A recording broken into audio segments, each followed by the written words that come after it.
A very good morning here from the Harbour of Vancouver, and I'm here to do something really cool. It's something that I saw him flying last time when I was here, and I knew that I had to come back to Vancouver just to fly in one. I'm here in the harbour to fly on a seaplane. I'm so excited, and I'm gonna take you with me. We're flying to Nanaimo on one of these seaplanes behind me, and then in 20 minutes we're gonna be there. So excited, so please come with me.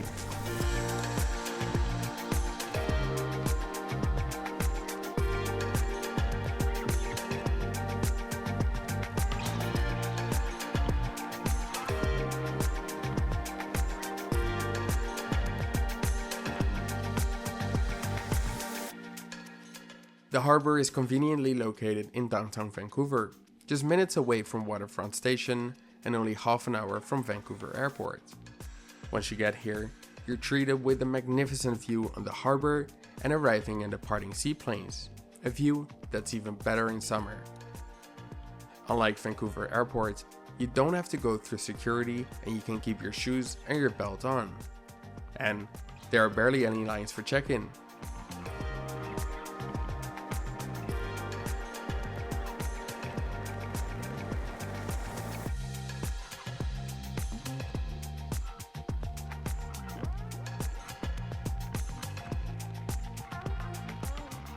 There are queues for the coffee bar though, but that is probably because coffee, tea and pastries are free if you have a Harbour Air boarding pass. I hadn't had any breakfast yet, so I bought a tuna sandwich for $11. Quite pricey, but on the other hand, the coffee is free. With about a 5-minute delay, it was time to go board the aircraft. Harbour Air used plastic reusable boarding passes instead of paper ones. But more about the environmental side of Harbour Air in the second half of the video. The most common aircraft in the Harbour Air fleet is the Havilland Canada DHC-3 Turbo, or also known as the Otter. And this is the type we're flying on today. According to the DHC-3 archive, link in description, this floatplane was originally delivered in July of 1960 to the United States Army, meaning that the aircraft is currently 59 years old. After all passengers had gone on board and a short safety demonstration video, the engine got fired up. It was time to go to Vancouver Island. Carry-on bags are not permitted on this aircraft. They must be stowed away in the baggage compartment. Cell phones and other portable electronic devices must be turned off. And they weren't supposed to start till 3, but they got the 10:30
The Harbour Air Otter is configured with 13 passenger seats, and if there's no second pilot, the seat next to the captain is available to passengers too. The seat is small and uncomfortable, but honestly, who cares? You're flying on a seaplane and you're doing this for the experience. Harbour Air fly to 11 scheduled destinations across British Columbia, and one international destination in a joint venture with Harbour Air, Seattle. Aside from 22 Otters, Harbour Air also fly 14 smaller Beavers, 3 bigger Twin Otters, and 1 Cessna Grand Caravan. A single seater where I'm sitting is reservable at check-in for $10, although no one seemed to have done that on this flight, so reserved seating was not enforced.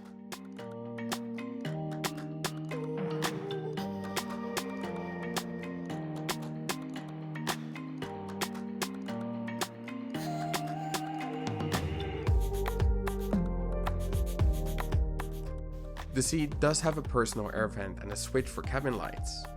No carry-on is allowed in your seat, and instead this will go with the other luggage in the back.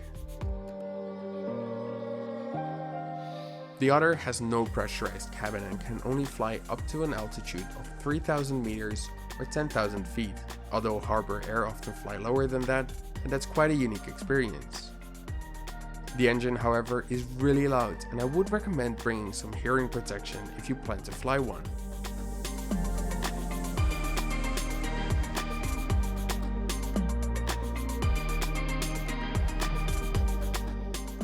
While I thought that I was seeing the city of Nanaimo in the distance, what I didn't know is that we actually had turned around and diverted back to the harbour of Vancouver. Not only did this give me the chance to see the other side of the city from my window, but it also meant that, because I booked the one way to Nanaimo, I would get to go on a seaplane a second time.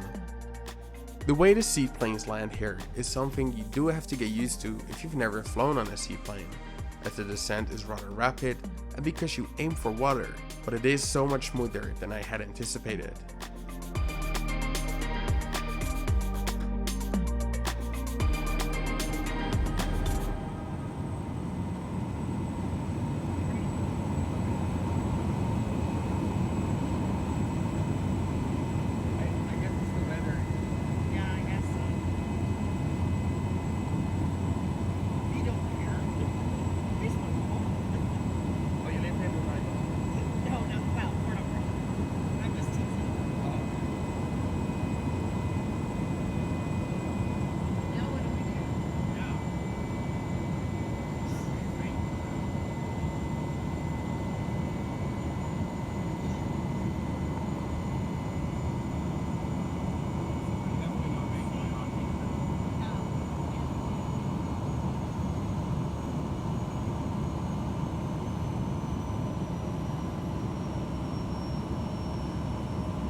Well, quite unexpectedly, we're back in the harbour of Vancouver after we were actually almost in Nanaimo, but apparently the weather wasn't well enough to land in the harbour there.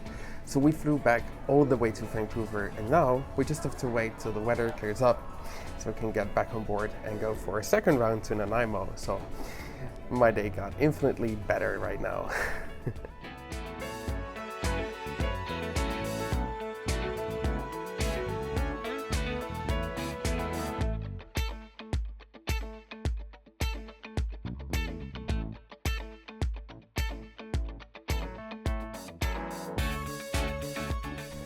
Well, fast forward an hour later, it's time for coffee.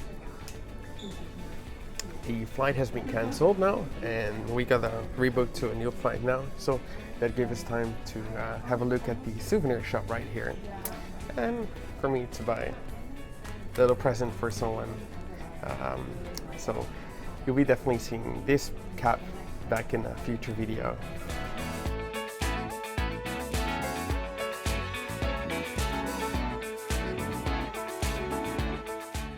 For our second attempt to go to Vancouver Island, we're flying on another 59-year-old Otter, although this one is painted in a Whistler Air livery. And this time, I got lucky. I got to take the seat in the cockpit, right next to the pilot. Score!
When you get to sit next to the pilot, there's a headset you can put on, which helps as hearing protection, which I mentioned earlier in the video. It also allows you to listen to the communication between the pilot and air traffic control. I only know about United that has a separate channel for passengers to listen to this. Although the one time I flew on one of their aircraft that had this feature, it didn't work. Unlike you might expect, flying on a seaplane is incredibly affordable. This 20-minute one-way flight to Nanaimo costed me just 99 Canadian dollars, or approximately 75 US dollars, or 70 euros. But there are even cheaper flights available at some days. If you book a one-way, you also have to arrange your return travel with either a ferry or a helicopter.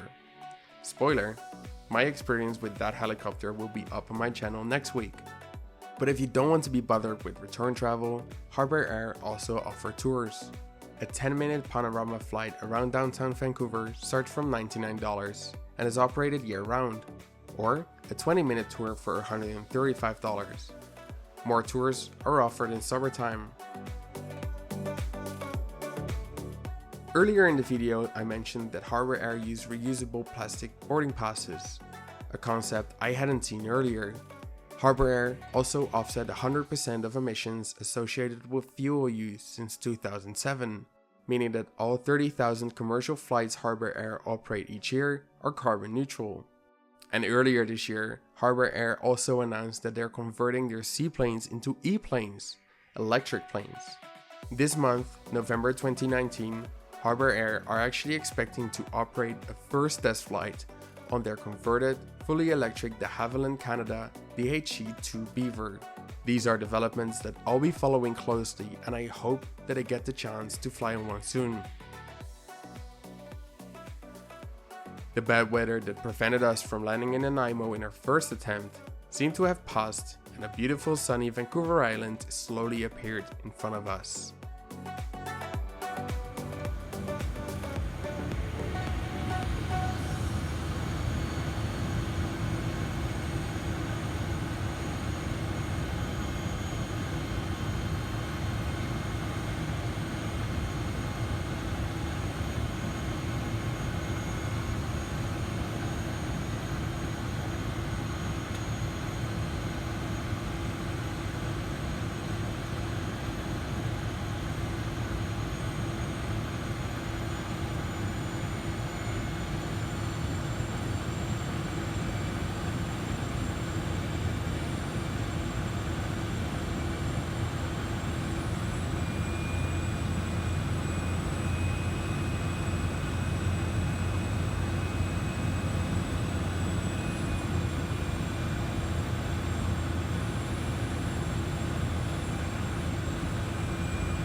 Well, on our second attempt, we made it to a now very sunny Nanaimo Harbour here, and I am so buzzing with this amazing experience and probably the best $100 that I've ever spent on a flight.